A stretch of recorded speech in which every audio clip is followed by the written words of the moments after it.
Let us pray. Heavenly Father, Lord God, we thank you for this evening, Lord. We thank you for life. We thank you for our school, our nation, and for strength to be able to get up, Lord, and to earn a living for ourselves. And in doing so, Lord, we remember you. Your word says that we ought to thank you, for you're the one who gives strength for us to be able to gain wealth. Lord, we thank you for those who have put this together, the business idea basket. And we thank you for all the participants, Lord, the judges, the students, of course, and all who are in attendance. Your word also reminds us that if a man does not work, he should not eat. And therefore, Lord, we celebrate those who are not just employees, but who are employers. Those who have vision. We celebrate our innovators, our inventors, and those who create business, Lord, create work for others. So we pray that this would be a spark, Lord, among these young people to not see this as one occasion, but that they should go on, Lord, to prosper themselves, their families, and indeed Anguilla. Help them, Lord, on this evening to be good sportsmen, to have good camaraderie, whatever the outcome. And we pray, Lord, that Anguilla would be stronger for this evening. All this we ask in the name of your Son, Jesus Christ. Amen.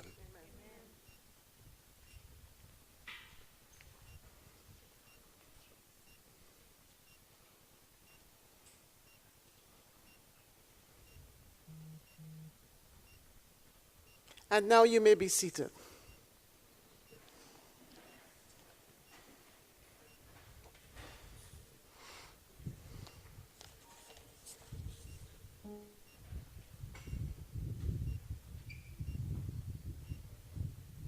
Honorable Minister of Economic Development, Physical Planning, Lands, and Natural Resources, Mr. Kyle Hodge, Chief Education Officer, Mr. Bren Romney, and all other education officials, principal and staff of the Albina Lake Hodge Comprehensive School, students, parents, ladies and gentlemen. Welcome to the Business Idea Basket Competition, proudly sponsored by the Anguilla Youth Business Foundation. Tonight, we gather to explore innovative business ideas that can enhance Anguilla's economy by leveraging agriculture. This competition not only encourages creativity and entrepreneurship among our students, but also aims to harness the transformative potential for local development. As students present their ideas, remember that their contributions could shape the future of our economy. Let's continue to inspire each other and pave the way for a brighter, tech-driven Anguilla. And you may clap.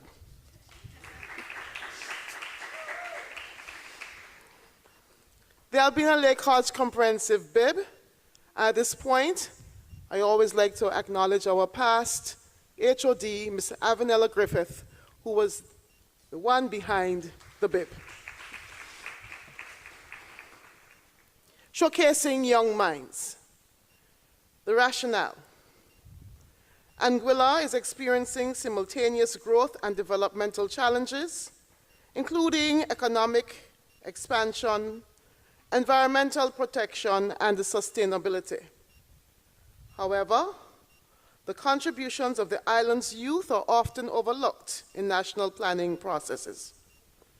The innovative ideas could drive investments that position Anguilla proactively to meet societal needs and maintain its tranquility while fostering a sustainable future.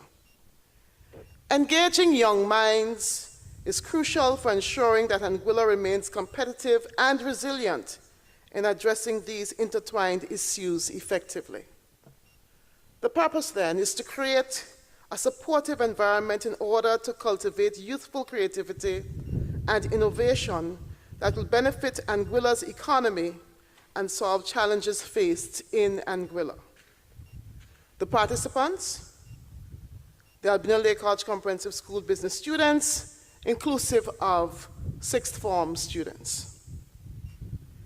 The strategic partner, the Anguilla Youth Business Foundation, and to them we are always grateful. Description. Students from years 3 to 6 will arrange themselves in groups of 3 to 5. However, 2 students in each group must be a business student. Each group will formulate and present an idea focused on creating a business around leveraging agriculture in the context of contributing to Anguilla's economy. Each group will be tasked with brainstorming ideas that would benefit Anguilla economically, environmentally, socially, technologically, and in keeping its beyond extraordinary tagline. Each group will research, prepare, and develop and deliver a presentation on its idea. The presentation should include a physical model, projected or hard copy, diagrammatic layouts of the mechanism it is proposing. Each group will have a maximum of 10 to 12 minutes to present in front of a live and online audience. Each group is allowed to have a coach to provide feedback on idea presentations. In addition to the top 3 places being awarded, first prize will receive a laptop, second place, tablets, and the third place will have their exam fees paid for. Good, we are clapping without me saying clap for that. Very good. There are also 3 special team awards, and these are, number 1, Best Business Idea to Execute, number 2, Best Presentation, number 3, Beyond Extraordinary Idea. We stop to acknowledge the presence of our Deputy Governor, our acting governor now, thank you, Mr. Perrin Bradley. Presentation outline. Each group's presentation will include 1, introduction to pique the audience interest. 2, the pitch. Description of the team's idea, inclusive of economic impact, diversification, sustainability, use of technology, integration with current markets, finding investors, financial costs, challenges, and they can briefly mention location, layout, and logistics. Cases reviewed, the team should highlight any exact replicas or similar international cases researched. And the wrap-up, of course, will be the team's closing remarks. Now to introduce our teams.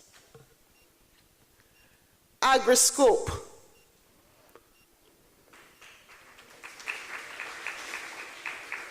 Denari Gums. Wave so that we can see who you are. Keontae Brooks, Ayana Carty, and Abigail Campbell. AgriScope. Team 2, Tajai Liddy, Zakai Lake, Matthew Gums Fleming, and Jamoy Hodge. At this point, I will be inviting you to come back tomorrow at 8 a.m. Jamoy is debating. That thing is called the Great Debate tomorrow, so we're looking forward to seeing all of you. Number 3. Oh, sorry, you can clap. Number 3, Apex Innovations. Say hi, Carter. Kajara Hodge.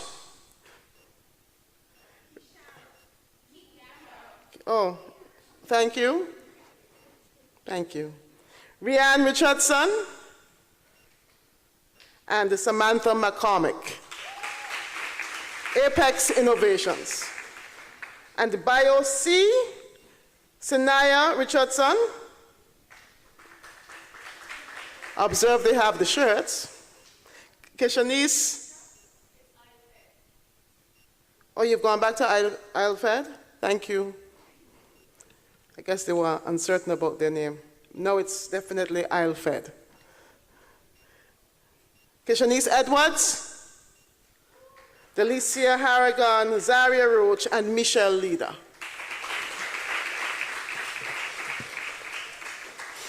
Thank you. Our judges.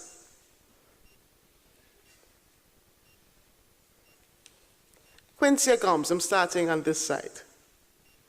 Quincy Gomes Marie is a passionate environmentalist and a strong proponent of balanced development that respects both the environment and the economy.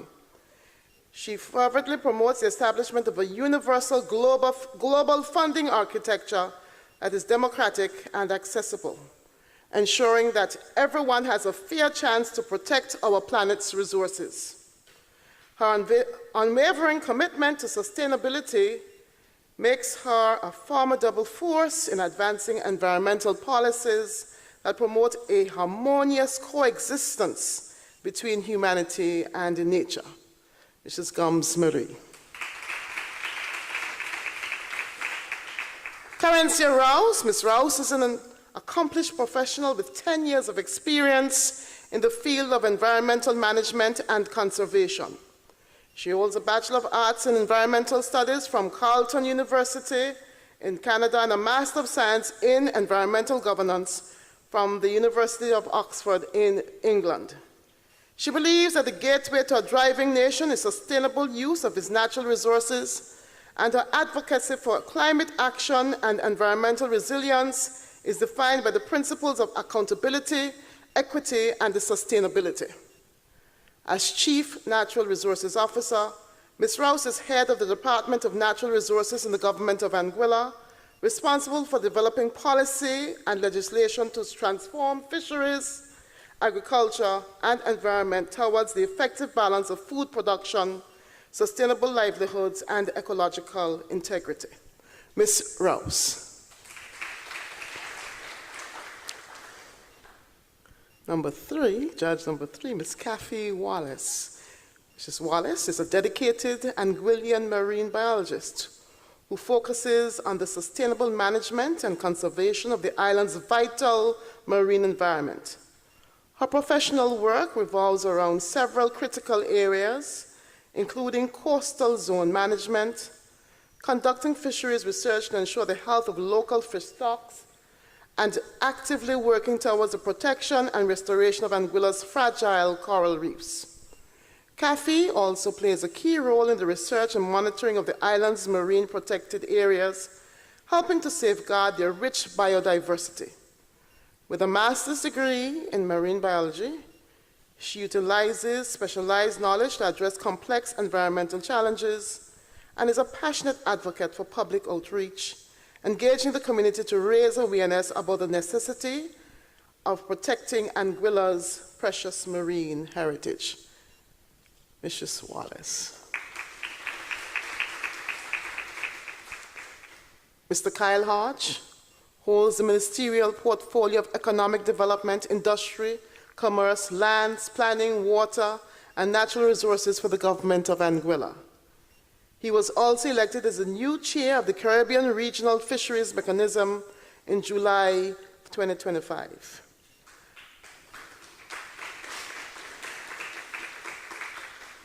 Prior to entering politics, he was a young and passionate businessman, most notably as the owner of, you can get a prize, Tropical Treats. Ms. Gomes, somebody has won a prize. A popular ice cream manufacturing company in Anguilla. Mr. Kyle Hodge. And our final judge, Mr. Shane Smith. Shane Smith is the co-founder of Quality Farms, where he plays a crucial role in the business's management, operations, and development. His responsibilities are diverse. He assists with field work, engages with external business partners, and actively pursues new ventures to expand the brand, business, and the team.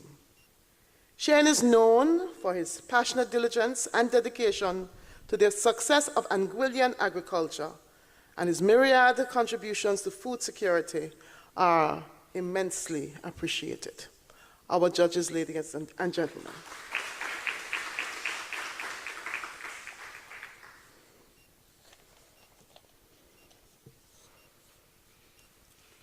The criteria for the judges: creativity, 10 points; innovation, 10 points; aesthetically pleasing, 10 points; economically beneficial, 10 points; and environmentally friendly, 10 points, for a total of 50 points. Judges, are you ready? Judges, are you ready? Thank you. You got to talk to me. Unless I got to conduct. Judges, are you ready? 1, 2. We're not singing any Christmas carols tonight, eh?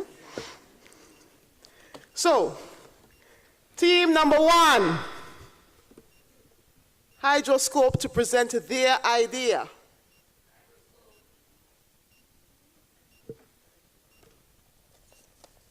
I'm reading from the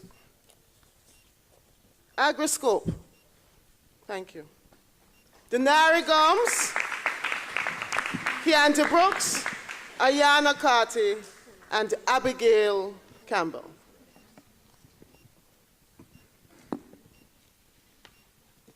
One, two.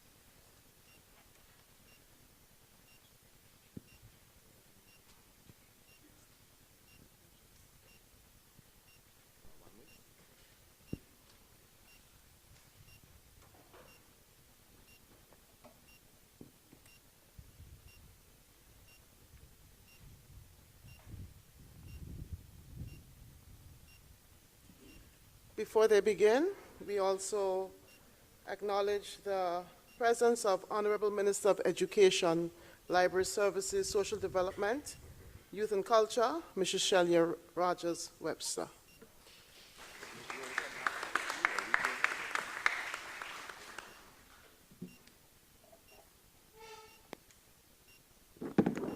One, two.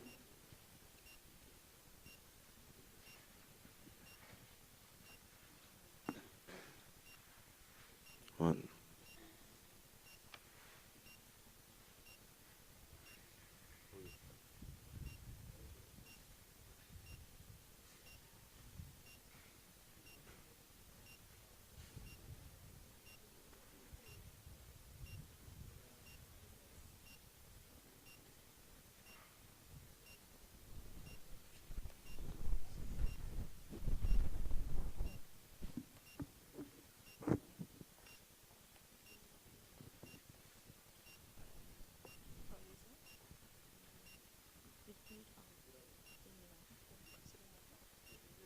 One.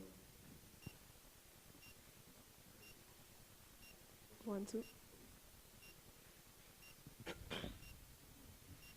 Tonight, we reveal a groundbreaking approach that will transform agriculture in Anguilla. While our island faces challenges with limited land for traditional farming, we are rich in wetlands and ponds. By tapping into this underused natural resource, we can unlock a new era of agricultural productivity and resilience. And tonight, as we stand on the edge of a new agricultural future for Anguilla, our homeland, Agroscope is dedicated to reveal the innovation destined to lead that change. Judges, esteemed guests, ladies and gentlemen, good evening.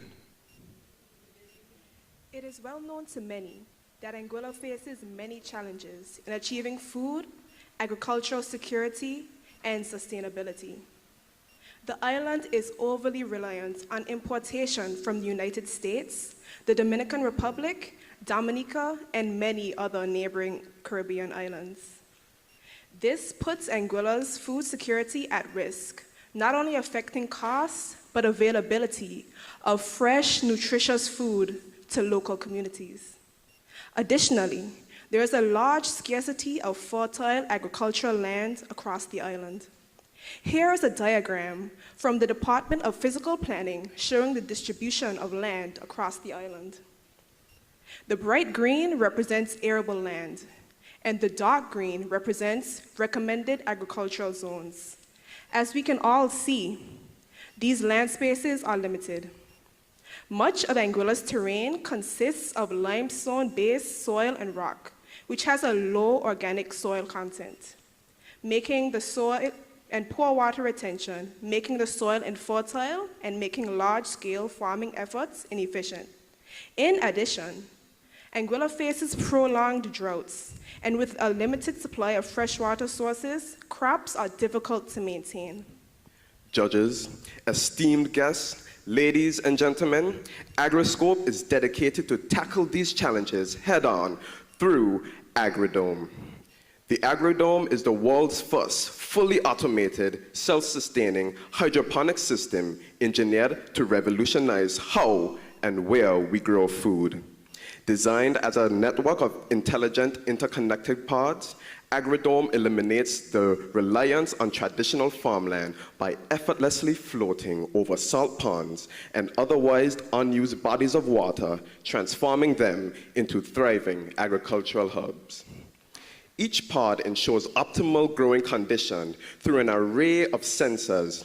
This data is wirelessly transmitted in real time to a cloud-based dashboard where users can monitor every pod status through an intrusive interface.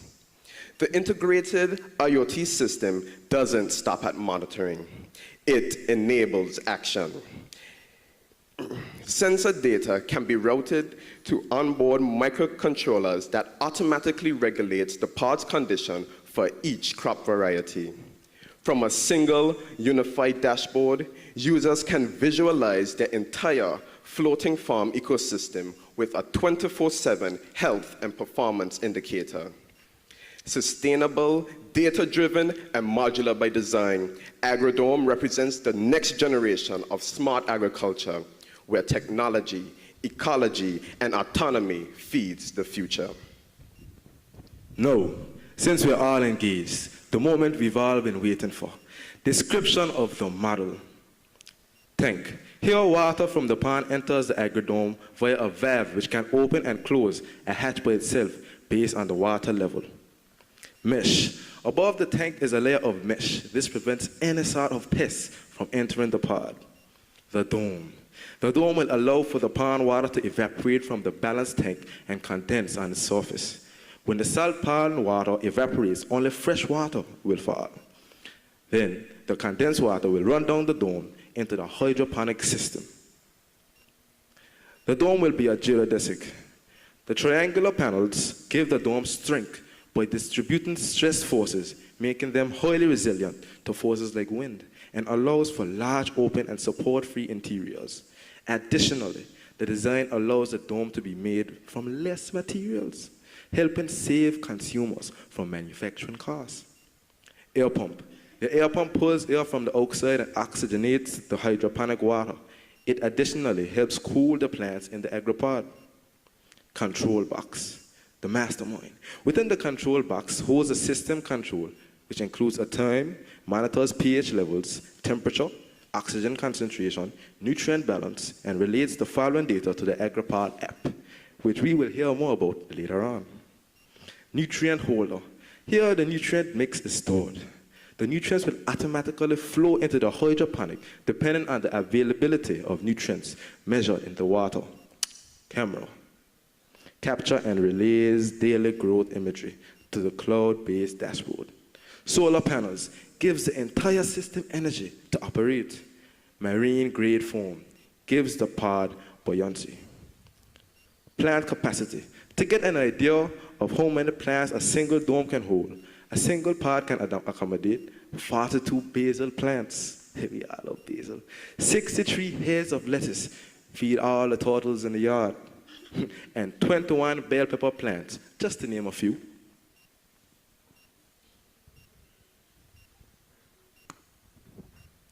The app. Upon opening the app, users are greeted with a clean login and sign-in page. After logging in, they are greeted with our home page, which features a user-friendly interface that features many key features.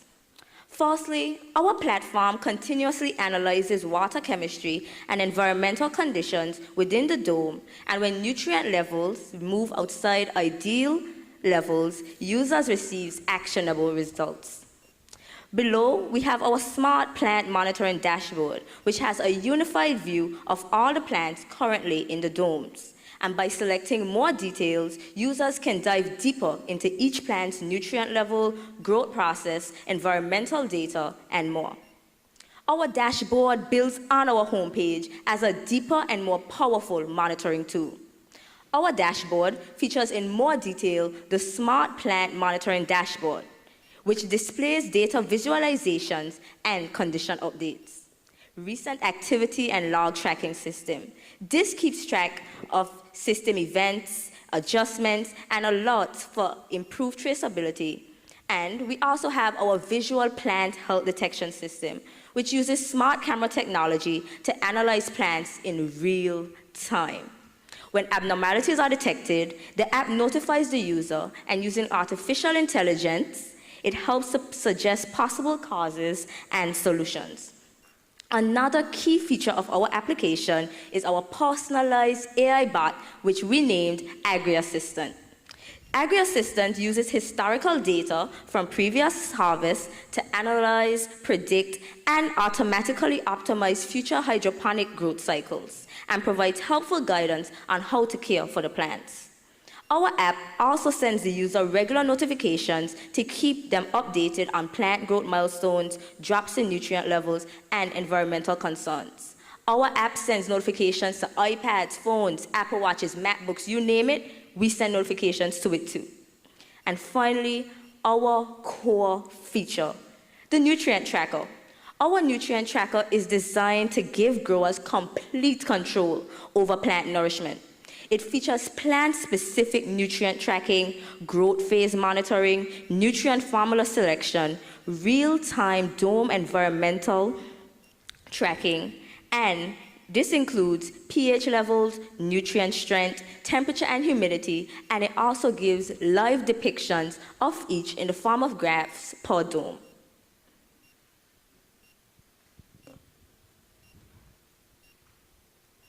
Based on research done so far, AgriScope is the first set of people to come up with a self-sustaining hydroponic design that utilizes salt bodies of water. Our group gained inspiration to design the AgriPod from the following: a jellyfish barrage. This is a floating hydroponic greenhouse that pumps water from the river or lakes it floats upon to irrigate crops. Also, desalinating greenhouse. A greenhouse that uses a solar still approach to separate salt and fresh water through evaporation to irrigate plants. And from this inspiration, AgriDome was made. Now for the financial aspect. AgriScope's Dome startup cost is expected to be about $1,800 for 10 pods, which is about $1,800 per pod. This would include a structure and flotation system, hydroponic system including pipes, pumps, and nutrients reservoir, sensors, solar panels, and assembly and installation. The number of our annual operating costs should amount to about $7,000 per annum, which includes nutrient refills, maintenance, harvesting, labor, and technological factors. In profit, if we are to sell to 8 major hotels and each commits to purchasing $500 worth of goods per week, that alone will total to $208,000. If we were to sell at a slightly lower rate to local supermarkets at about $300 per week to 10 supermarkets, that's an additional $150,000. This brings our yearly profit to $358,000 from partnering with hotels and supermarkets alone. What about our homeowners? Not only is AgriDome sustainable, it's also profitable. Sources of funding. As sources of funding, we have considered government grants and crowdfunding, private investors, angel investors, which on average invest about $25,000 to $100,000 per individual investor, which is more than enough for our initial startup The Innovate Anguilla Business Incubator, which offers up to $28,000 EC in startup funding as a loan, as well as corporate partnerships and bank loans. How will AgriDome benefit the economy? It increases agricultural productivity. We operate year-round and is not affected by land scarcity, drought, or soil degradation. Higher productivity equals higher output equals boosted GDP contributions from agriculture. It drives job creation. AgriDome creates employment in IoT and sensor manufacturing, installation, supply chain and logistics, maintenance, and technical support. It boosts food security. By growing crops locally, food transportation costs and import bills are reduced, which aids in economic resilience. It also supports sustainable tourism and enhances Anguilla's green reputation. Imagine advertising our business to our tourists. It can become a tourist attraction, and they will love to see floating pods on a pond. It also creates a circular economy. It creates linkages between restaurants, local markets, government, and hospitality. Judges, ladies and gentlemen, while there are many alternative solutions, such as seaweed to fertilizer systems, agricultural greenhouses, vertical farming, or even traditional hydroponics, while these concepts solve pieces of the problem, AgriDome rise above them all by combining their strengths into one fully self-sufficient, land-free, data-driven ecosystem that expands farming into unused spaces which no one other than us can achieve. AgriDome is more than just another smart farm. It is agriculture redefined right here in Anguilla. Thank you.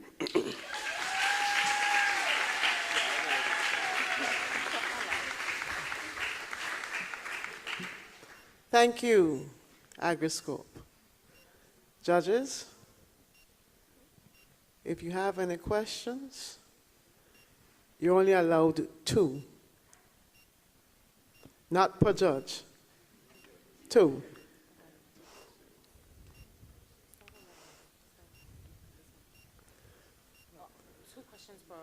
Not per judge. 2. 1 and 2.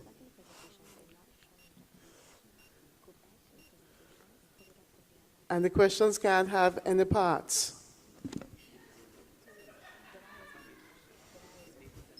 In math, we have question 1, A, B, C, D. They might get smart.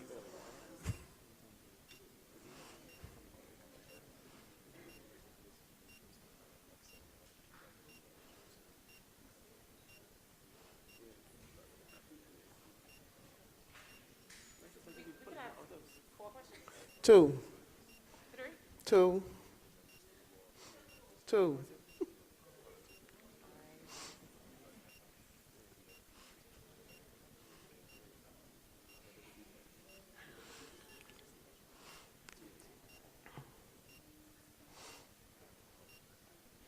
Fellas, are you ready to ask your question? The ladies are still discussing theirs.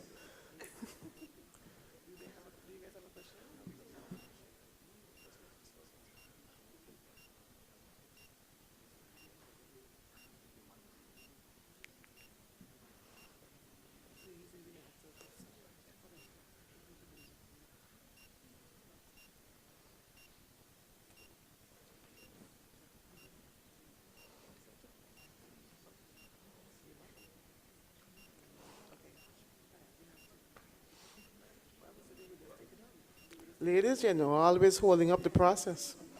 The fellas done ready. Right, Mr. Bradley? Fellas done ready. Okay, they have their 2 questions now. AgriScope, please pay attention.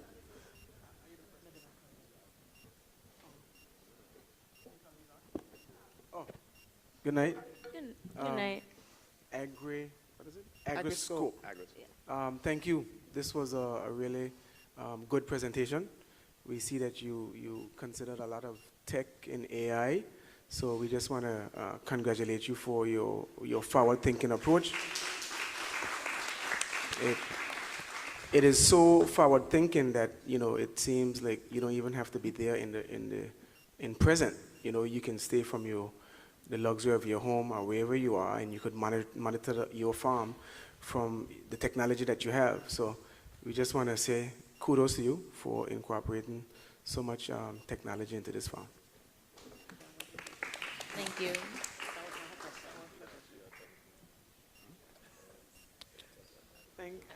What are you trying to say? That wasn't a question, right? That was just a congratulatory remark. So the first question is in relation to the data center, recognizing that you'll be using a lot of AI. So we were curious about where do you intend to house the data center and how you will manage the detrimental ecological impacts that data centers ordinarily have, like the overuse of water supplies and the high energy consumption. To answer that question, we can integrate the use of, well, I would start off by saying many companies use, for example, ChatGPT as a way to mitigate that problem we're having a data center. So we can also integrate ChatGPT into our own app, where they will host the data center, and we will just have to pay them a premium per month or year for us to use their services. Thank you.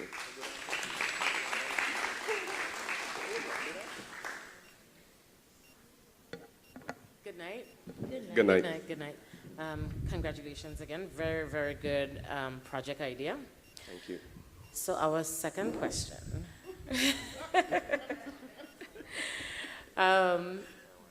We had I had a long list of questions, but as you were explaining the project, I was taking, you answered most of the questions. So very, very good job, well done. One of our concerns is when you are doing the desalination, what happens to the salt crystals? In addition to the desal, the nutrient loading and could possibly cause eutrophication, and you are proposing to put these domes into sensitive areas, ponds that have very, very highly sensitive ecosystems, or even if you put them into the ocean, again, I imagine it will be near shore. So you have things like coral reefs and seagrass that will be very sensitive to nutrient loading, the possibility of spillage from your nutrients, leaching into the ocean or the ponds, and the excess salt from the desal. So what is your plan for handling that? You can repeat that question one more time. It was kind of long. It was kind of long. Okay, so to summarize, how do you plan to deal with excess salt from the desal and the nutrients, excess nutrients and the possibility of leaching? Okay, so when we first came up with this idea, we wanted to be easy to assemble. So if it's easy to assemble, it's also easy to take apart. So if we wanted to get underneath with the salt crystals, we just have to lift up the bottom part, and maybe we could pull it on shore where you can manually scoop out the excess salt crystals. And the concern with the nutrient spillage. Yes. So if there is any sort of spillage within the agrodome, the app, because the app has a high array of sensors, it can detect and send user notifications to the app at one time to tell the assigned farmer that a spillage has occurred. Yeah, and to mitigate that issue, I would say that technically it would be responsible for the farmer to mitigate that problem. And yeah, that's what I would say. Okay, thank you. Thank you very well. Thank you. Thank you, Team AgriScope. And thank you, judges, for asking 2.5 questions. And I shall not include the other. Team 2. Ecosphere. Tajai Liddy, Zakai Lake, Matthew Gums Fleming and Jamoy Hodge. No, we ain't done that. Okay. I know I put my notes in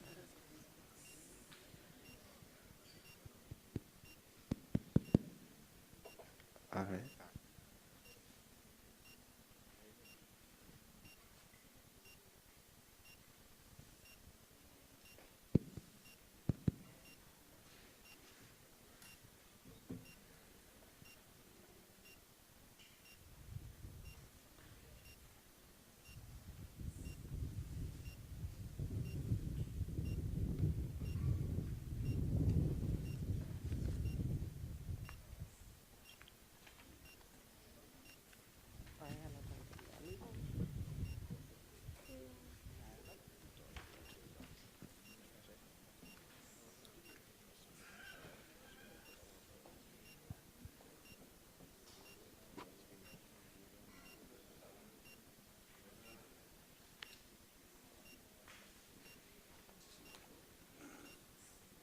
Her notes. I can make notes here and then next time.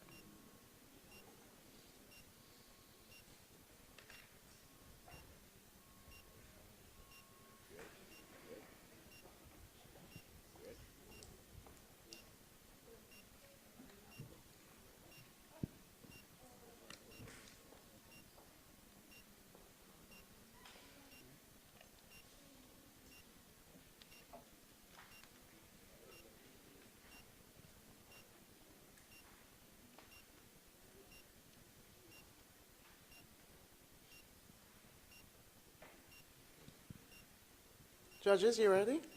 Okay, good. Team 2? Good day, judges, teachers, and fellow students. We are Team Ecosphere. My members consisting of Zachary Lake, Matthew Gums Fleming, and Tajay Lede, and me, myself, Jamoy Hodge. This business idea, the Ecosphere project, sustaining Anguilla one dome at a time.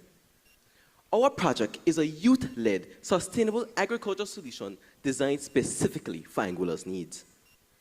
Before we explain our idea, let's look at the problems Anguilla is facing. Firstly, Anguilla depends heavily on imported food. That means our food prices and availability are vulnerable to shipping delays, global crises, and rising costs. Secondly, we have limited arable land and fresh water. Now we all know Anguilla is a very hot place and it's very dry at times. We don't got big rivers, lakes, so traditional farming is difficult to scale. Third, the climate change is making it very difficult for us to do many things. However, in many of these discussions, youth ideas are not fully included in the actual planning and the investment. So the problems we are focusing on are food security, environmental stress, the need of new income sources, and the underuse of youth innovation. If we want Anguilla to remain truly beyond extraordinary, we have to address these issues with bold, modern ideas that include our youth. To support our idea, we resource walking examples across the Caribbean and internationally. In the Bahamas, after Hurricane Dorian devastated farmland, hydroponic and dome-based farms were introduced to rebuild food security, showing that even islands with poor soil can grow large amounts of produce year-round.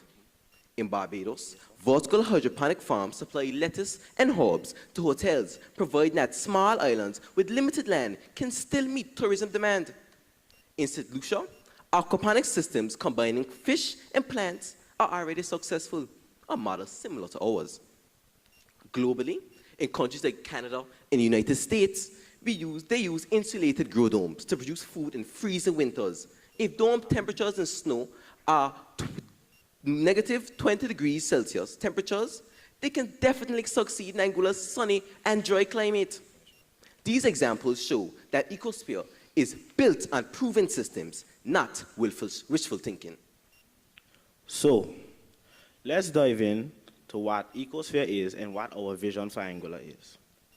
Ecosphere is a smart solar-powered dome farm that produces fresh vegetables and fish all year round. Inside the dome, we use hydroponics, which grow plants in nutrient-rich water instead of soil, and aquaponics, where fish and plants support each other in a shared water cycle. We also include solar-powered desalination, so we can turn seawater into usable water when needed. Ecosphere is designed by youth for Anguilla with a clear goal. 1, to improve food security. 2, create green jobs. And 3, support sustainability in a way that fits our island's size and climate. Why did we choose a dome? A dome has several advantages. For example, it has better wind and heat resistance. The curved shape handles strong wind more effectively than flat structures. It allows even distribution of light and air, which improves plant growth. The height of the dome allows us to use vertical growing systems, increasing production per square meter. And the dome has strong visual appeal, supporting ecotourism, school visits, and marketing. On a global scale, dome farms are used in both hot and cold climates. Combining these proven ideas with Anguilla sunshine creates a functional, efficient, and symbolic agricultural solution. How does Ecosphere work? Our pilot Ecosphere dome is designed to be roughly 11 to 12 meters in diameter, giving about 95 to 110 square meters of floor space with around 10 to 15 cubic meters of fish tank volume in the center, and vertical growing towers arranged around it. At the center of the dome, fish tanks stocked with Nile tilapia and red tilapia. These fish naturally produce nutrient-rich water because their waste is broken down by beneficial bacteria into nitrates, the same nutrients that plants need to grow. Instead of wasting nutrient-rich water, we pump it to the hydroponic growing flowers. The plants, such as lettuce, herbs, cherry tomatoes, and bell peppers, absorb the nutrients they need from the water. As the plants use these nutrients, the water becomes cleaner, and then it flows back into the fish tanks. This creates a closed-loop system where fish support plants, and plants clean the water. Solar panels outside the dome power the pumps, sensors, and the desalination unit. So, Ecosphere works using 3 pillars: fish, plants, and solar energy, all functioning in one sustainable cycle. To keep Ecosphere running safely and efficiently, we use sensors and simple AI-based monitoring. Our sensors measure pH, nutrient levels, water level and flow, temperature and humidity, light intensity, and pump power usage. All of this data is read by a smart computer, such as a Raspberry Pi, which checks the values every few seconds. Firstly, it uses simple rule-based checks. If any reading goes outside that safe range, it triggers an alert on a small dashboard and can send a notification to the supervisor's phone. For example, if the water level drops, if pump power goes to 0, or if pH becomes unsafe. In the future, we can add a basic anomaly detection model using a lightweight machine learning library like TensorFlow Lite that would allow the system to learn what normal looks like inside our dome and warn us when something behaves unusually. At the pilot stage, we will mostly rely on simple sensor alerts, and the machine learning upgrade will be a future step with technical support. We are not building a big advanced AI. Our system is a small, local data monitoring system that makes the dome safer and more reliable.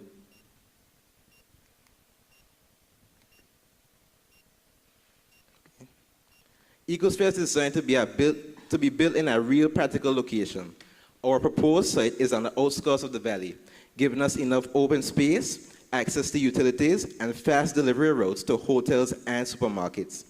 It is also far enough from homes to avoid disturbances. We propose using government or school land to reduce costs and strengthen community involvement.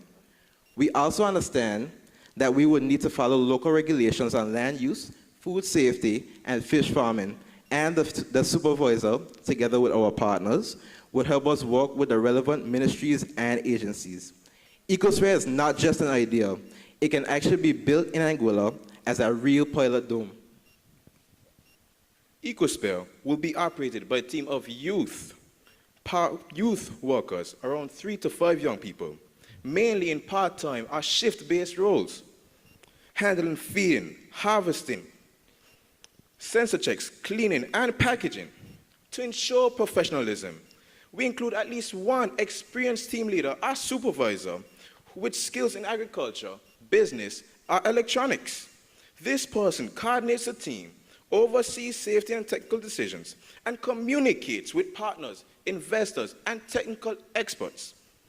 We will partner with the ALHCS and the Anguilla Community College to provide training models in hydroponics, data monitoring, and electronics. This combination of youth energy plus experienced leadership makes EcoSphere both empowering and realistic. During the pilot phase, the dome operates mainly in the early morning or late afternoon, with youth working in rotating part-time shifts and the supervisors always present or on call. Sensor alerts can also notify the supervisor after hours if something important changes, so someone is responsible for the system at all times. EcoSphere's main customers are hotels and resorts, restaurants and cafes, and supermarkets. We chose vegetables that are in high demand in tourism, fast-growing, profitable, suitable for hydroponics, and used daily by restaurants. This includes lettuce, which grows in 30 to 45 days, herbs such as basil, mint, and thymes, which are used widely in hotels, cherry tomatoes, which is a high-value crop, and bell peppers, which are always in demand. Backup markets include households, school feeding programs, and community markets.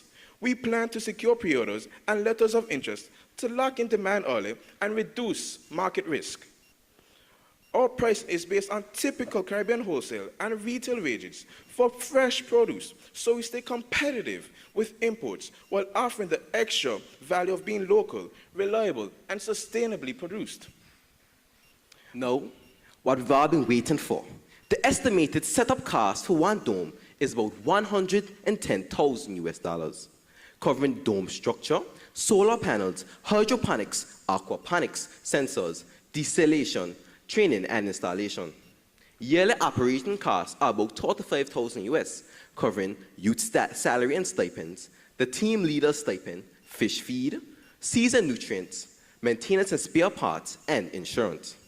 Monthly production estimates for this dome are approximately 400 to 600 heads of lettuce, 200 to 300 herb bunches, 8 to 120 pints of cherry tomatoes, 600 to 100 bell peppers, and 30 to 50 kilograms of tilapia fish every 4 to 6 weeks, using hardy species like Nile tilapia and red tilapia. With these numbers and realistic Caribbean pricing, total revenue is about $60,000 per year, with about $25,000 in net profit after operating costs. The dome pays for itself in approximately 4 to 5 years. These figures are based on conservative averages, not maximum performance. Even a stress case where production fell about 20% and averaging selling prices dropped about 10%, the project would still earn roughly $45,000 in revenue and remain profitable, just a lower level instead of running at a loss. EcoSphere will not depend on just one investor. Our funding plan is to build a partnership-based package. First, we can seek seed funding and mentorship from the Anguilla Youth Business Foundation, since this is a youth-led project. Secondly, we can apply for government grants related to agriculture, food security, youth development, and green innovation. Thirdly, hotels and restaurants may choose to co-invest in exchange for long-term, reliable supplies of fresh, local produce. Fourthly, we can explore support from regional agencies, such as the Caribbean Development Bank or the ECCB programs that focus on sustainable and innovative projects. Finally, our education partners, the ALHCS and the Anguilla Community College. Time.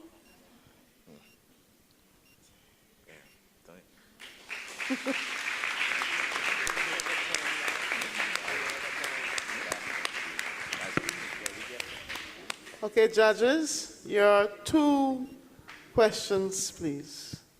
Yes, we did.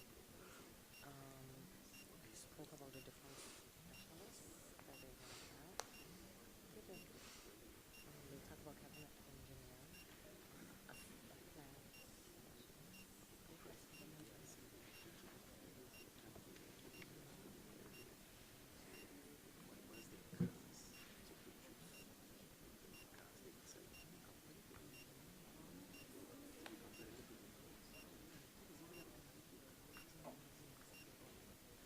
While the judges are discussing, let me remind you again what they are looking for: creativity, innovation, aesthetically pleasing, economically beneficial, and environmentally friendly.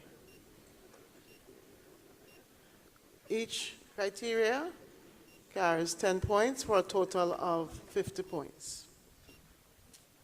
I also wish to invite you on Friday to the expo, the Ethnic G Richardson Expo. It starts at 9 with a lot of stuff to buy. So please do come and support us.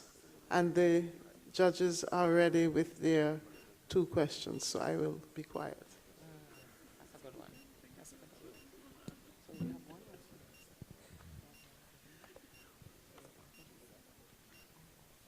They're not quite ready. So I will tell you about tomorrow's debate. The topic for tomorrow, just to pique your interest, to ensure that you return. It's quite a hefty topic.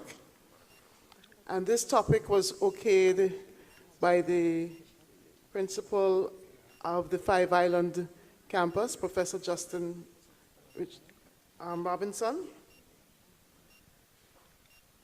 Suppose the economy of a first world nation is in a recession, and the government of the day brings to Parliament a bill to ban all imports.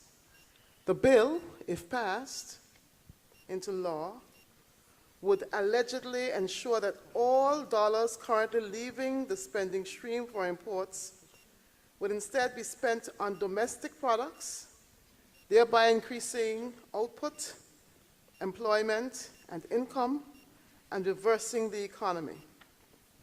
How would you vote for this bill if you were a member of Parliament and you were to use economic theories and concepts to justify your vote? Quite a hefty topic. And they are ready for their 2 questions. Yes. Testing. Good. Thank you. Thank you guys for a good presentation.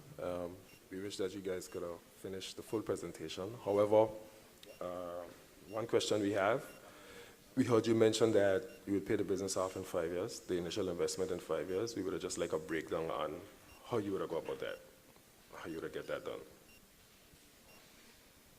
You could put it back up on the screen, right? Can he? If it's there?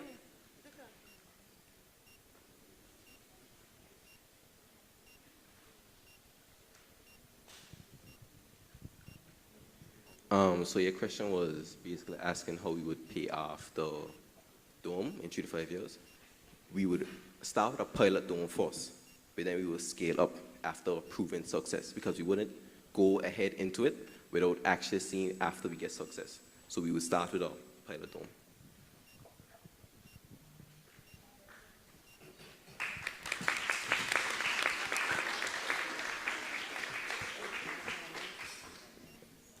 Good evening, Team Good Ecosphere, evening. and thank you for your wonderful presentation. I have somewhat of a 3-part question, but I'm going to try to make it as simple as I can. Firstly, can you please go back to the slide where you spoke about maintaining fish and plant health? And my question regarding that is really, how do you intend to balance particularly the temperature needs for fish and plants in an enclosed dome environment that is likely to trap heat?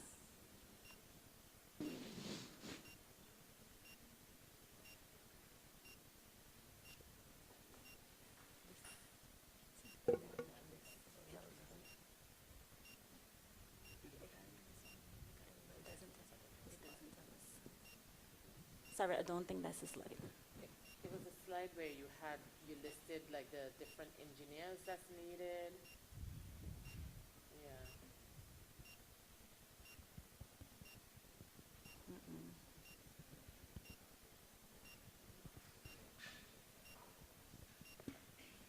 Okay, that's fine. Forget about the slide. But if you remember the question, can you please give us a bit more detail on how you plan to balance the temperature needs for plants versus fish in an enclosed dome environment that is likely to trap heat, noting that Anguilla is already so hot?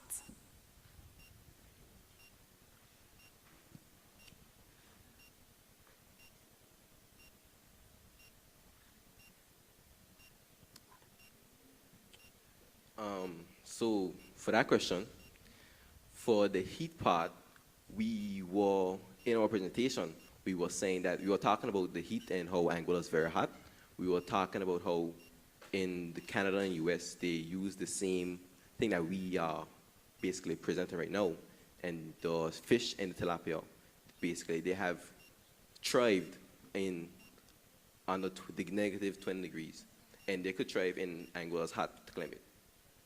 And to combat that, we also will use marine grade materials just to protect around the dome more. And if any disease or anything occurs with the fish, we'll seek insight. Okay, thank you.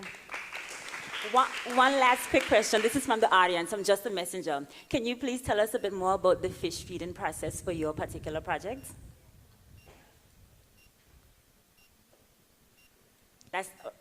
I'm a messenger for the audience. It's from the audience.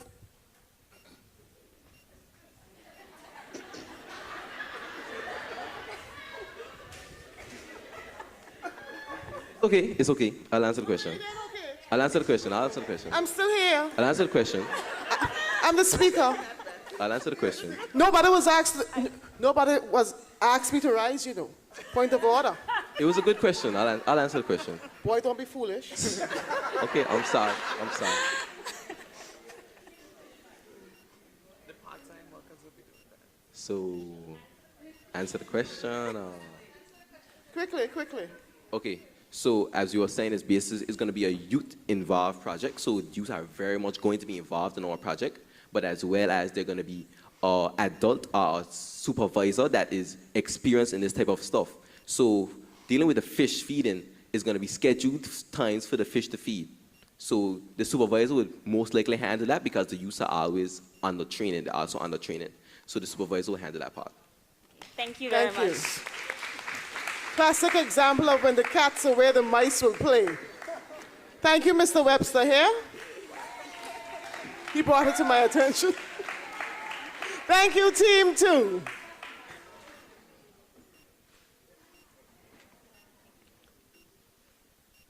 While the judges are finalizing their scores, I will introduce to you Team 3.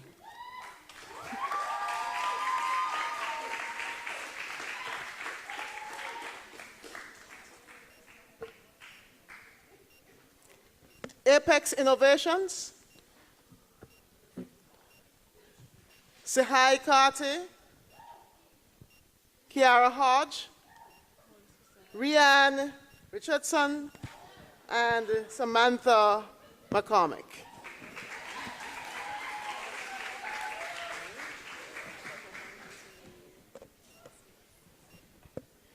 And the judges are ready, so over to you, Team 3.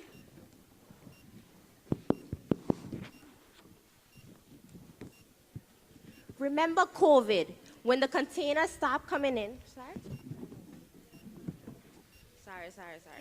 Apologies. Remember COVID, when the containers stopped coming in and our shelves had little to no variety of food? Or even armor, when our fields were battered? Think about every moment where Anguilla's food sovereignty was threatened.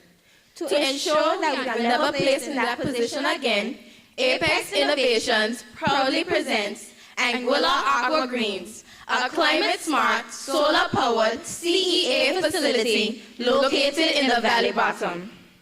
Ladies and gentlemen, honorable judges, boys and girls, good evening.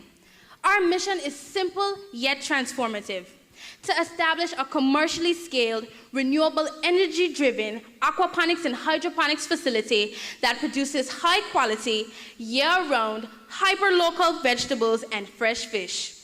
Our primary market includes Anguilla's high-end resorts, luxury villas, and local consumers who value freshness, reliability, and sustainability. Simply put, we grow with the flow. This is Apex Innovations, represented by Kiara Hodge, Samantha McCormack, Rianne Richardson, and Sahai Kati.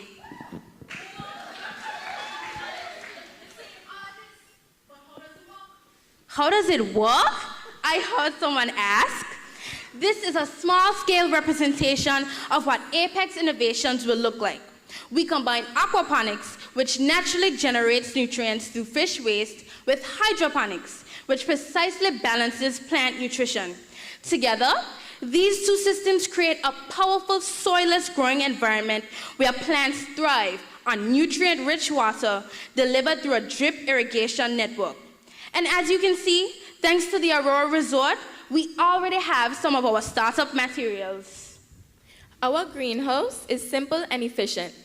Our polycarbonate solar-powered farm provides energy for our injector systems to pump nutrients from our blending tanks to our fish tanks.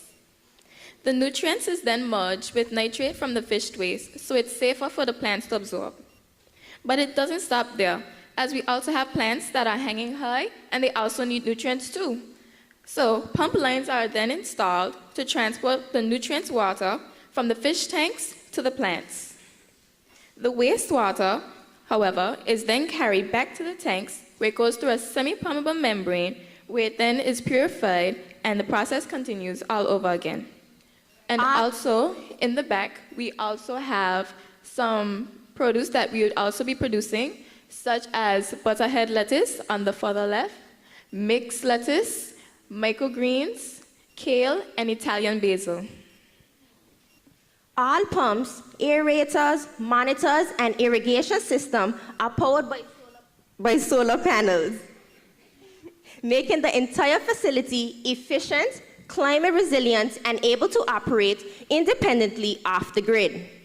By harnessing sunshine, technology, and sustainable farming practices, Apex Innovations ensures that Anguilla can produce its own fresh food, even in times of crisis. These are our different monthly revenue streams, including leafy greens, herbs, tilapia, fish sales, seedlings and starter plants, agri-tech training, and services. And these are our monthly expenses.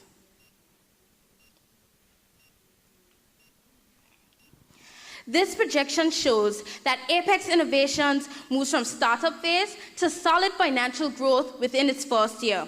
With an initial injection of 20,000 EC dollars, the business is able to cover all its setup costs, stabilize operations, and begin production immediately.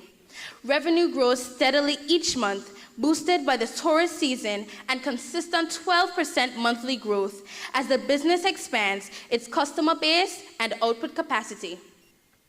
Although net income begins slightly negative in the early months, reflecting normal startup expenses, it improves quickly as sales increase and operational efficiency strengthens. By mid-year, profits turn positive. And by the end of the period, both revenue and net income show strong upward momentum.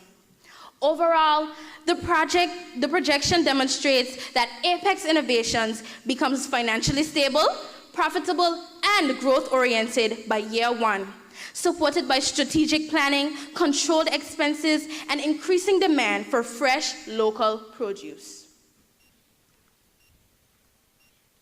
This is our monthly net income. We take away our expenses from our revenue, and we multiply that answer by 12 as we have 12 months in the year. Our project will be financed through a mix of government support, regional development funding, international grants, and personal investment. Firstly, the government of Anguilla. The government of Anguilla will assist by leasing land, providing duty-free concessions like the agriculture incentive policy, and implementing import quota adjustments to support local production. Secondly, the European Union. The European Union provides the resin bid program, granting a budget of approximately £692,000 £292,692 toward renewable energy and climate-smart agricultural projects like ours. Additionally, the Caribbean Development Bank provides low-interest loans and solar panels and essential system infrastructure. And lastly, owner contribution, personal funding from the founders to kickstart the project and demonstrate commitment. Solutions and impacts, innovation and technology transfer. Anguilla Aqua Greens leverages advanced technology to modernize agriculture in Anguilla. Our system uses automated nutrient dosing, climate control sensors, and LOC-driven monitoring, moving farming from manual labor to high-tech management. This innovation creates new high-value jobs requiring skilled agri-technicians. To support this, Anguilla Aqua Greens will partner with the Anguilla Community College to offer certified CEA training programs. The modular design using polycarbonate greenhouses enables easy expansion, sales of turnkey systems, and rapid deployment. This replicable model can be scaled across Anguilla or licensed to any other Caribbean island, transferring technology, knowledge, while boosting the local economy. Sustainability and environmental friendliness. Our hydroponic systems recirculate 90 to 95% of water, supplemented by a solar-powered brackish water desalination unit, conserving Anguilla's limited groundwater. The facility runs entirely on solar power, achieving a low carbon footprint and near net zero energy use. Using vertical and dense horizontal farming in polycarbonate structures optimizes small land areas.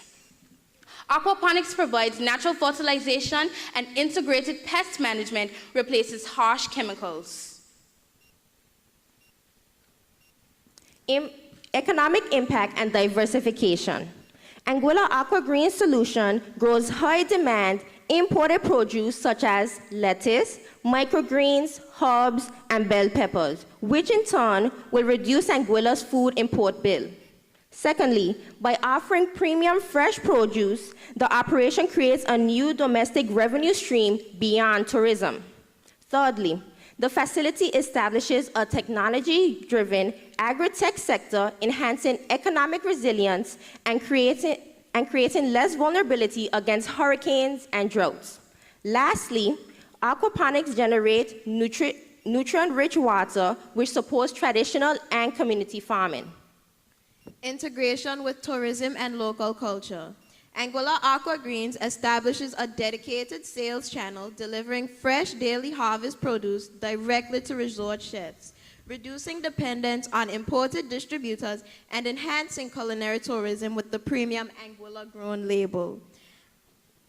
The facility offers chef-led farm tours and tasting experiences, diversifying tourism beyond beaches and attracting foodies.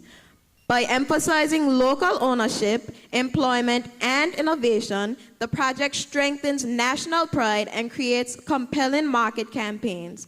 Prioritizing the training and employment of young Anguillians provides modern high-tech career paths and reduces youth migration.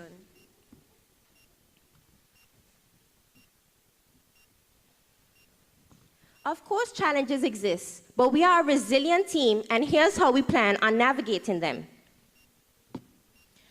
Our first challenge, competition. While small-scale hydroponics and aquaponics farms already exist, we will establish a large-scale, high-quality facility that benefits both local and regional economies, offering superior tasting, healthier produce as our competitive advantage. Location and flooding. The valley bottom is prone to periods of heavy rainfall. We will install protective barriers and drainage systems around all our structures to prevent flooding and safeguard our crops.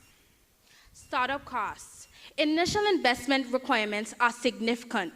We will secure grants and funding from international organizations that support sustainable and climate-smart agricultural projects. By proactively addressing these challenges, Anguilla Aqua Greens is positioned to thrive and deliver long-term benefits to our island. Europe has become a global leader in aquaponics and hydroponics. Countries like Germany and the Netherlands have especially embraced these systems. Here, you can see Germany and the Netherlands generated revenue from the hydroponics and aquaponics markets in 2023.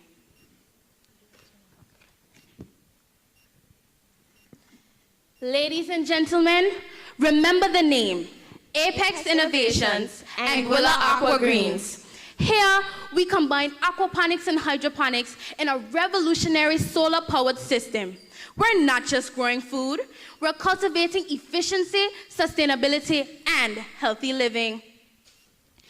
Think of us as your one-stop shop for fresh greens and premium proteins. Harvested locally, year-round. We don't just farm, everyone, we grow with the flow. Join us as we transform Anguilla's food culture. One plant, one fish, and one innovation at a time. We thank you.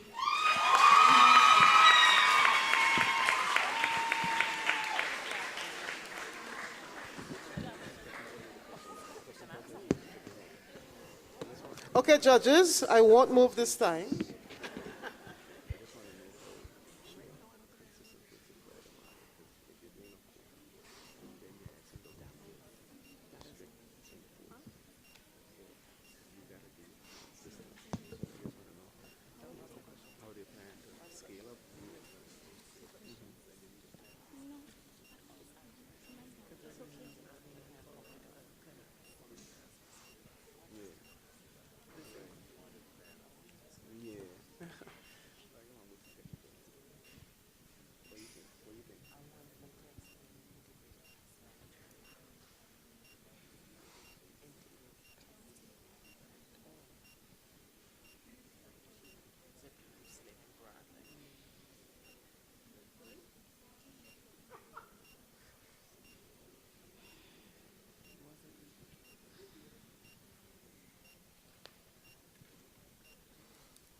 No, sir. The speaker is staying here and it's 2 questions. 2. Mrs. Wallace, 2. No, sir. They get to speak after.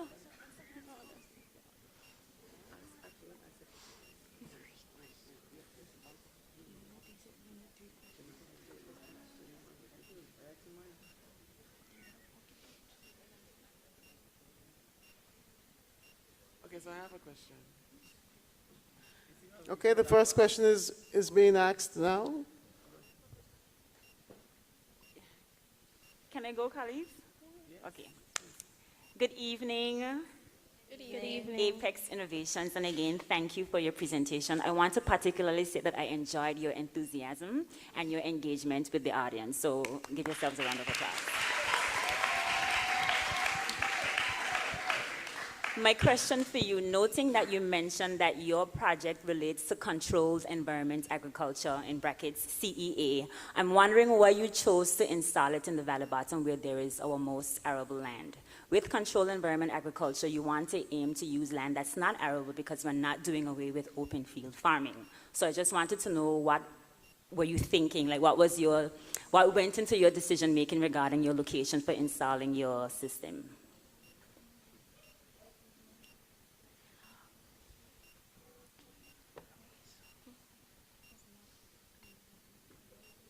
Do you need me to repeat? No. Okay. We're okay.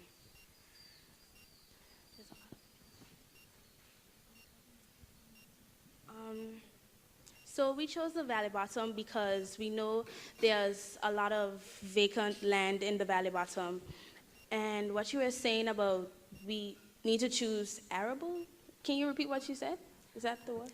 So I was asking, since your system is a controlled environment agriculture system where you try to manipulate cases like needing soil, needing particular nutrient inputs, and controlling temperature, why did you choose an area where there's arable land? Because we want to keep that arable land for open field farming. You can install your system somewhere where the land is not arable or not used for agriculture. Again, I can rephrase it. Why are you using the valley bottom where it has good soil to grow crops? Why there? Where we're using the valley bottom where it has good soil? Yeah. The valley bottom has good soil, that's what you're trying to say? Yes. Okay. Yes. No, I was just making sure. No. Okay, answer. So we decided. Sorry. No, it's fine. I'm sorry. So we decided to pick the valley bottom. As she said, there's a lot of vacant land, meaning there's a lot of space for us to start up this greenhouse. And the reason why we didn't pick another location is because we can already see that there's a lot of agriculture going on in the valley bottom, so it just made sense to us to keep everything together.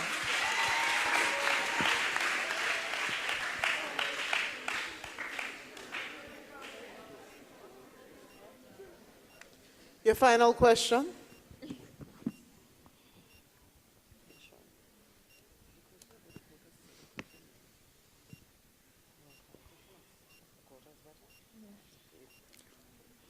Okay, so I'll ask a question. Congratulations, very good job. Thank you.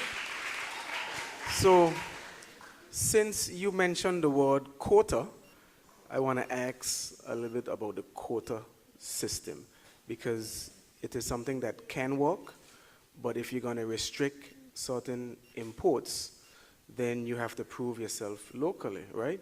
So how are you intending to keep up with the demand and provide consistency and good quality? So because we are using fish, aquaponics, we're going to use the fish waste to create fertilizer, and like fertilizer from fish waste has been proven to be better than normal fertilizer. So farmers will mainly want to get that our fertilizer rather than any other type of fertilizer. And we're not asking for the quota to completely ban fertilizer. We're just saying for it to have a limit on the amount being imported into our island. Thank you, Team 3. Thank you, judges. Team 3, you may go to your seats. And I see they brought their entire support group. But the judges will not be influenced. Very good. Our final team for tonight. Yeah. Just introducing them. You get to do your tally.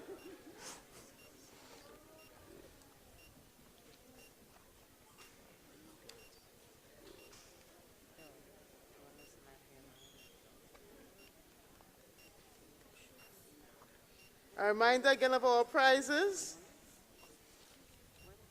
First prize, laptops.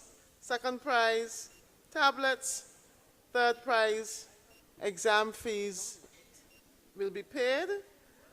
And 3, I heard somebody say what? And then 3 special team awards, best business idea to execute, best presentation, and beyond extraordinary idea.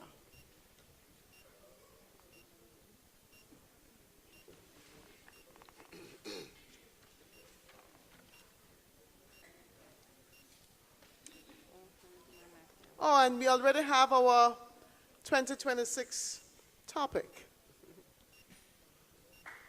So this is for our students and for you. Waste management, recycling, and reusing. That's our 2026 topic. Okay, so Excuse me, team moderator. 4.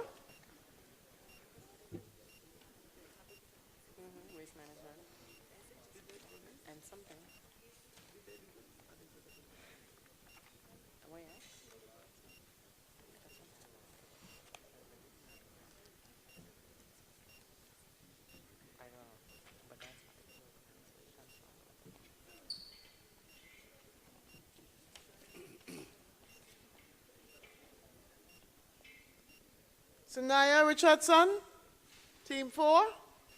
Sanaya Richardson, Keshanice Edwards, Alicia Harrigan, Zaria Roach, and Michelle Leader.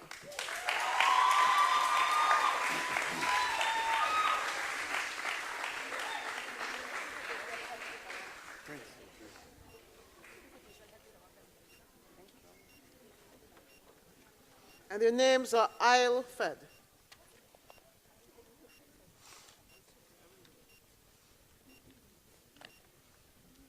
Okay, so Team 4, over to you.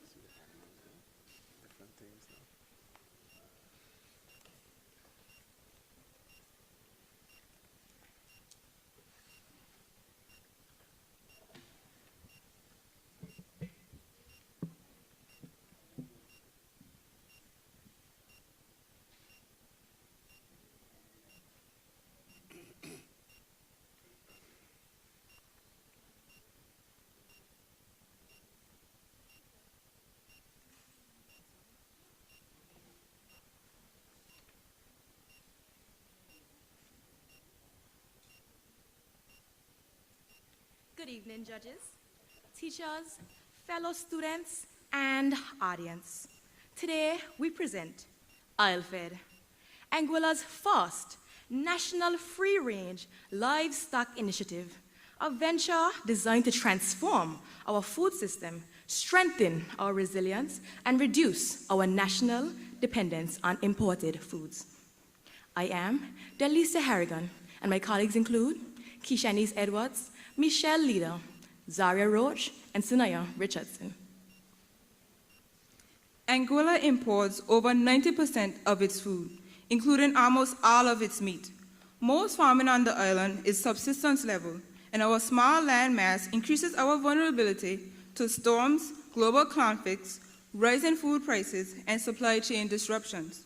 Because tourism relies heavily on imported meats, our island remains exposed to high costs and low resilience.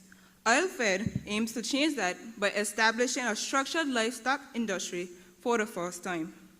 Imported meats often contain hormones, antibiotics, and additives that negatively impact long-term health. Food security has become a national priority, especially as global shocks such as pandemics, wars, and shipping issues continues to disrupt trade. Developing our own local meat production strengthens public health, reduces exposure to external shocks, and brings stability to our national food system. Our vision is to build Anguilla's first national-scale free-range livestock farm, producing clean, grass-fed, antibiotic-free, hormone-free, and humanely raised meats for both local consumers and the tourism sector. As health-conscious eating continues to rise, ALHCS directly supports cleaner, safer food options for our community. Our models draw from successful systems used across small islands and global leaders. Barbados' Black Belly Sheep program shows how small land masses can run thriving livestock operations. New Zealand's free-range, grass-fed and meat industry proves that naturally grazing creates a premium product with global appeal. St. Lucia's integrated home-style farming demonstrates how tropical climates can support sustainable, low-input systems. These examples show that Anguilla can build an export-worthy, environmentally sustainable livestock brand. ALHCS operations are built around core sustainability systems: rotational grazing, zero-waste manure recycling, solar-powered water pumps, rainwater harvesting, and fully grass-fed livestock diets. These reduce feed costs, improve soil health, support biodiversity, and eliminate the need for chemical fertilizers. We also prioritize local hiring and training to create skills within the community. We will raise cattle, goats, sheep, and free-range chickens using pasture-based, homestead-style farming. This system emphasizes natural movement, natural diets, diets, and humane treatment, resulting in cleaner and healthier meat. There's a strong market demand. The tourism sector prefers local, high-quality produce that supports the island's brand. Restaurants benefit from fresher, premium meat that match the global farm-to-table trend. Locally, residents increasingly prefer clean, hormone-free food options. The gap between demand and domestic production is an opportunity Oilfed is ready to fill. By reducing the food import bill, Oilfed keeps money circulating within Anguilla. It builds an agricultural value chain that includes farmers, processors, drivers, feed suppliers, veterinarians, and retailers. This triggers the multiplier effect. Every dollar earned and spent locally generates additional income in the economy, strengthening GDP and creating a more resilient sector outside tourism. Oilfed improves national health through cleaner meat, creates job opportunities for young people, empowers communities through training, and strengthens food security, especially during natural disasters and global disruptions. Our environmental impact includes improved soil quality from rotational grazing, reduced carbon footprint due to fewer imports, waste composting that enhances soil fertility, increased biodiversity, and a complete elimination of chemical fertilizers. Oilfed supports national food security goals, reduces reliance on foreign suppliers, aligns with CARICOM regional food security initiatives, and demonstrates government commitment to resilience and sustainable development. Oilfed doubles as a learning hub, offering internships, apprenticeships, agri-tech training, and research opportunities for ALHCS and other students. It provides hands-on STEAM learning in biology, environmental science, business, and agriculture, broadening career possibilities for the youth. Our sustainability models has 3 pillars: environmental sustainability through zero waste and renewable systems, economic sustainability through hotel partnerships and subscription meat boxes, and social sustainability through fair wages and community training programs. This is Oilfed.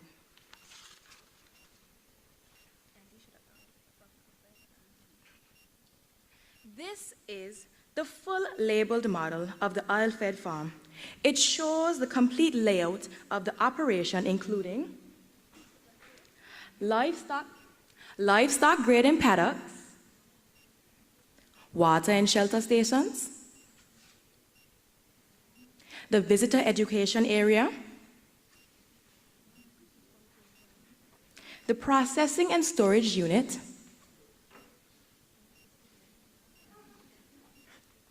and the internal road network for safe movement of animals and workers. Everything is designed to maximize land use while maintaining animal welfare and environmental health. What you see here are our grazing paddocks and pasture rotation zones. A grazing paddock is a small fenced section of the pasture. We divide the land into these smaller paddocks so the animals graze in a controlled, healthy way. This prevents overgrazing, allows grass to regrow, spreads manure naturally across the land, and keeps the soil healthier over time. Pasture rotation zones is a strategy behind how we move the animals. The animals spend a short period in one paddock, and then they're moved to the next one. While they're grazing the new section, the previous paddock gets time to rest, recover, and regrow. By rotating animals through these zones, we get stronger and healthier grass, higher quality of natural feed, better drought protection, and far less soil erosion.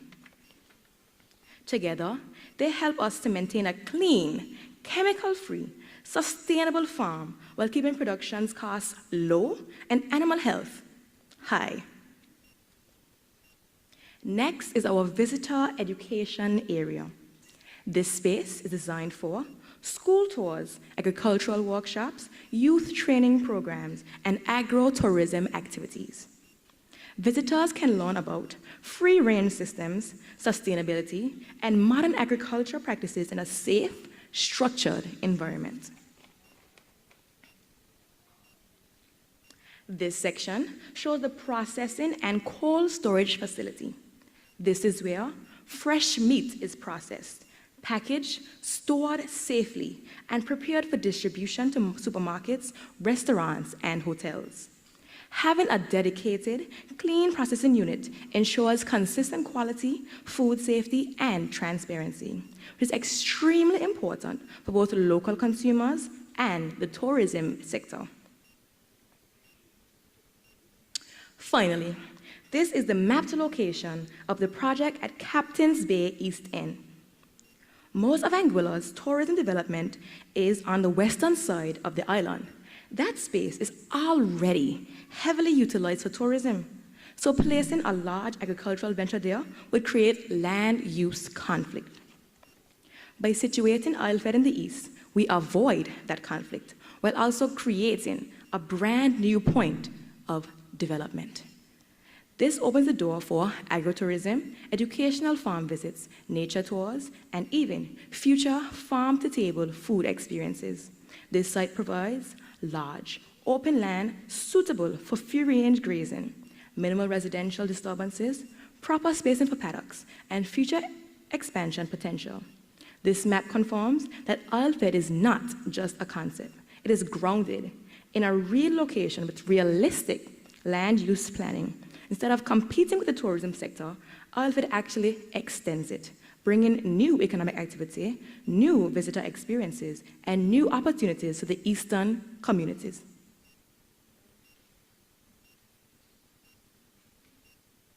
Startup costs, estimated at $130,000, covers land preparation, rotational grazing system, water systems, livestock purchase, shelter structures, tools and equipment, administrative setup, and processing unit setup.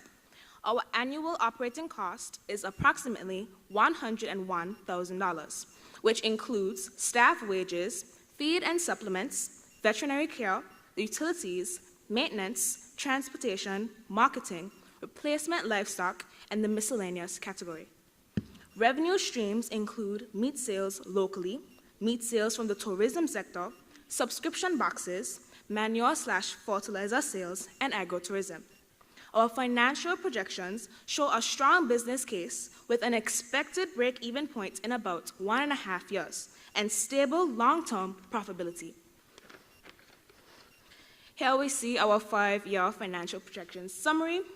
In the first year, our net profit would be estimated at $89,000. In year 5, our net profit would be estimated at $152,000. In total, over a 5-year period, we would have accumulated approximately $612,000. Here we have our strengths, weaknesses, opportunities, and threats, aka SWOT.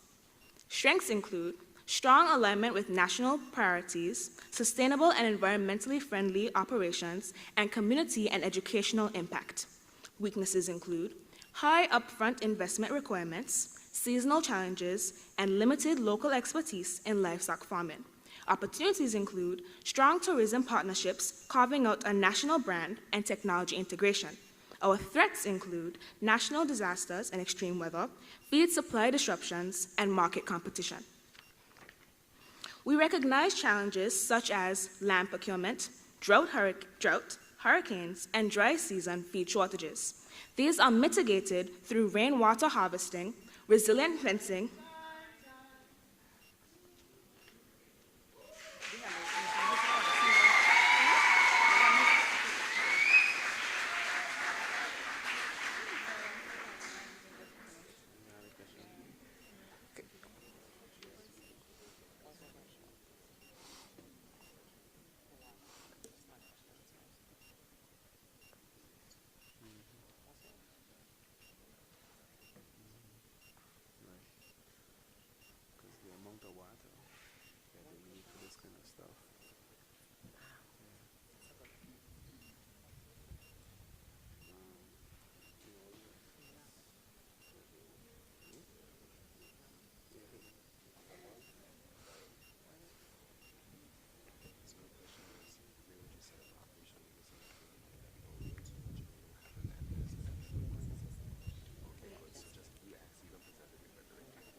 answer, he'll ask it. It's the same question.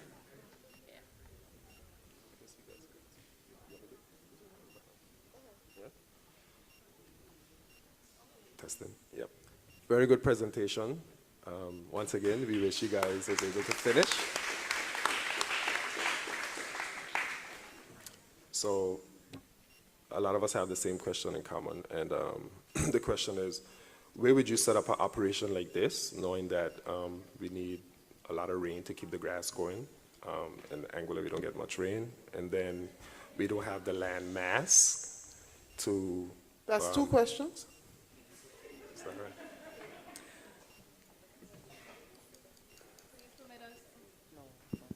Please permit us 1 second to discuss so that we can give you a thorough answer. Sure.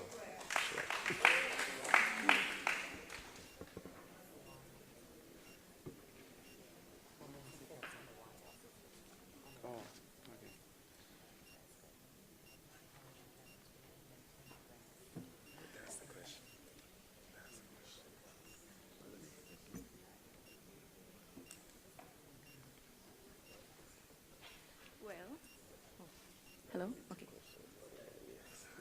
To answer this question, in our model, we have solar-powered water pumps that we will use, and we also will be collecting rainwater. And as you said, we'll be in the east and Captain's Bay.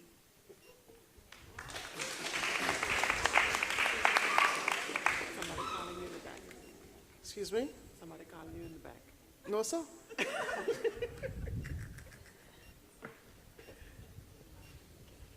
Good evening, Alfred, and thank you for an amazing presentation. This is a question, but it's also something that I want to understand if you considered when you were preparing your presentation. Now, noting that the introduction and spread of invasive non-native species continues to be a threat for us here in the Caribbean, but a threat that's exacerbated with the onset of climate change impacts. I want to know if you considered having a quarantine facility on your property that would be able to manage the introduction and to prevent any outbreaks of any diseases in your livestock.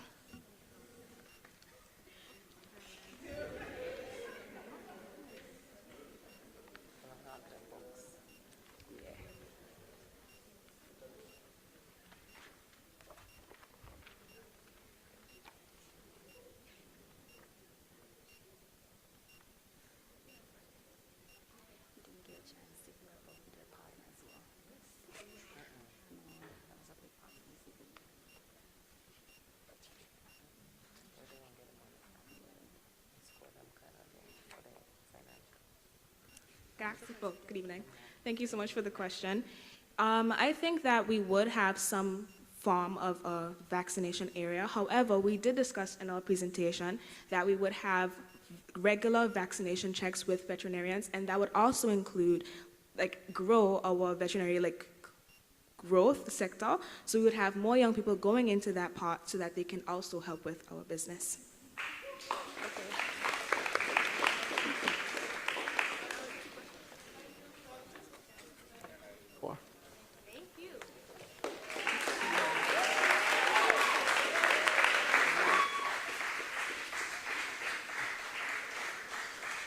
We will now have our online voting.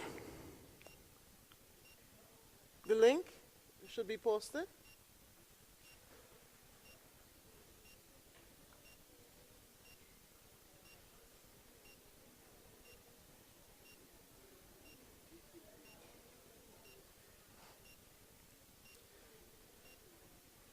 There's a QR code to be scanned. So if you're interested in voting,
And just by way of information, while we were here, we had football, senior boys, hold on,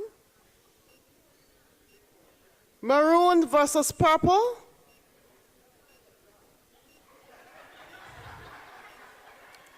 nine to 3 in favor of maroon.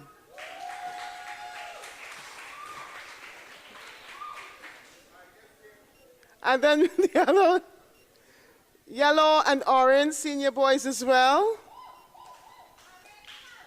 Of course, Orange House. With a tie to yellow.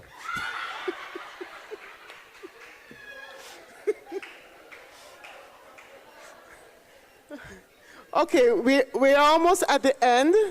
We're going to allow 3 members of the audience to comment or to ask a question.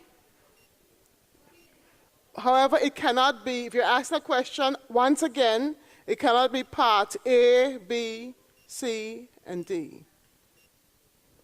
So do we have anyone interested? No, you're not. Are we going to sing Christmas carols again? No.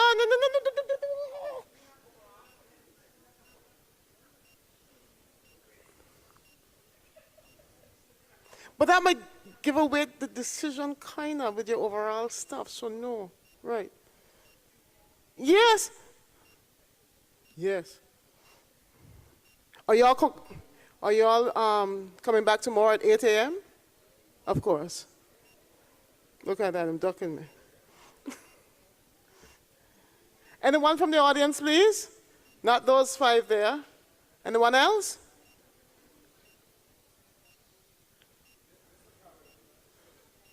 Dr. Hodge? Come. We want to hear you, Dr. Hodge. That's okay, we still want to hear you.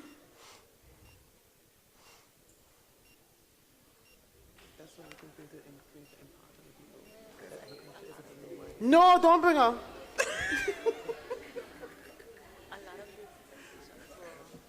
Good evening, all.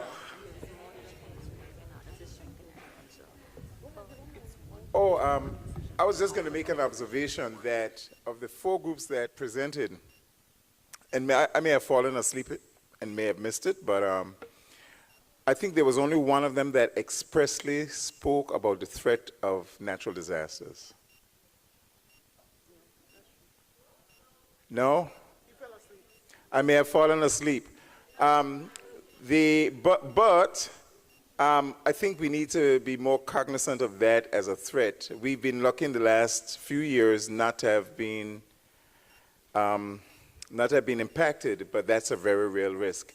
And the other point I'm going to make on behalf of most of us, that agriculture is a very wide industry, and your opportunities are quite immense. So don't limit yourself to what you perceive as a default in subsection. And those are my comments. I actually had on the program the remarks from the principal, Dr. Trevor Hodge, so I guess he has already made his remarks. Or where he coming back? With a book? Something. We ain't ready for you yet then, if you're coming back with that. Okay, all right.